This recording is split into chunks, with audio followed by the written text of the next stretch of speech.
Yes, like you said, Mo Salah is among the contenders for the Ballon d'Or if he continues like that with Liverpool.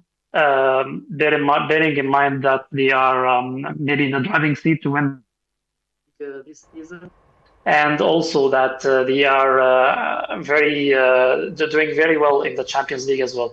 Maybe Omar Marmoush, he had a great move, a big leap from Eintracht Frankfurt in the Bundesliga to Manchester City, but unfortunately, it's not the best of seasons for the citizens so far. They have been struggling under Pep Guardiola.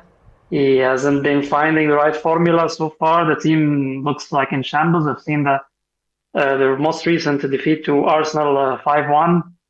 So yeah, I think struggle in the second half of this season. But Mo Salah is of course having a great year. Focus on Omar Marmoush first, then we move to Mohammed Salah. Now, Marmoush, this is a big move for him, don't you think so?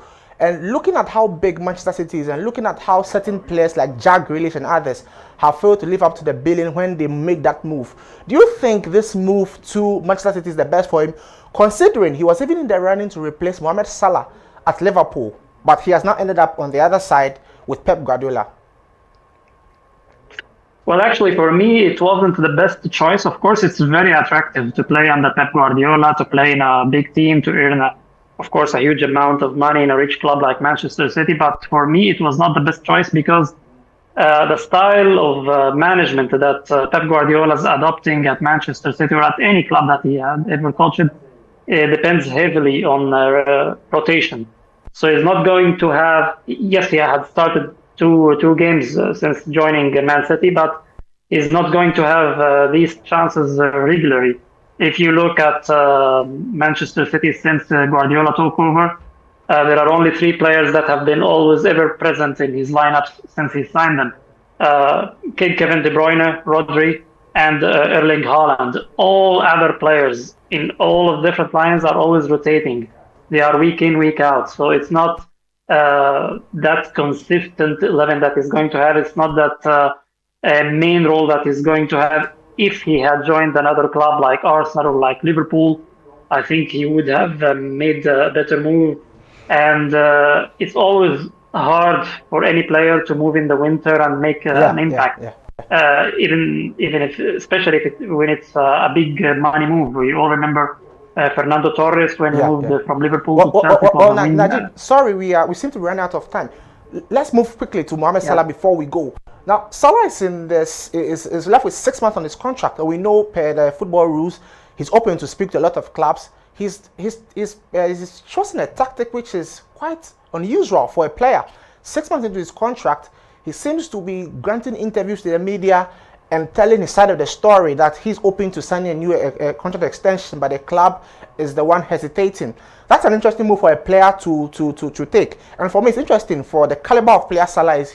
For the longest time, he's not granted a lot of interviews when he was at Liverpool. But in the last 2-3 months, he's done a lot of press engagements, especially in the mixed zone. What do you think is the tactics? And for Egyptians, what do you make of this whole situation? Yeah, you're absolutely right. Salah has been always shy with the media. He didn't give so many interviews, but I think the tactic that he's using is to put so much pressure on the Liverpool management to get him the contract that he wants. He's going to be 33 in the summer. He's not getting any younger. He's losing some pace, but he's getting more and more technical and clinical in the area.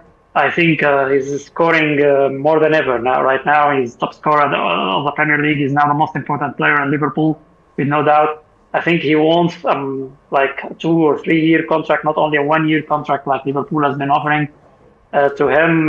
You know that the club strategy that is not to offer long-term contracts for older players, but he wants to stay at Liverpool. He wants to keep his legacy, to chase the remaining records. He has been breaking every day a new record. And I think the way that he has been speaking to the media, telling his side of the story, was to put more pressure on the club management, showing the fans that he's eager to stay at Liverpool and making them offer him a new deal. All right. Thank you very much, Amr Nageeb, who is a veteran Egyptian sports journalist. We'll catch up with you sometime later when Egypt comes for the World Cup qualifiers. We'll have an extended conversation on Salah's situation and other matters in that situation.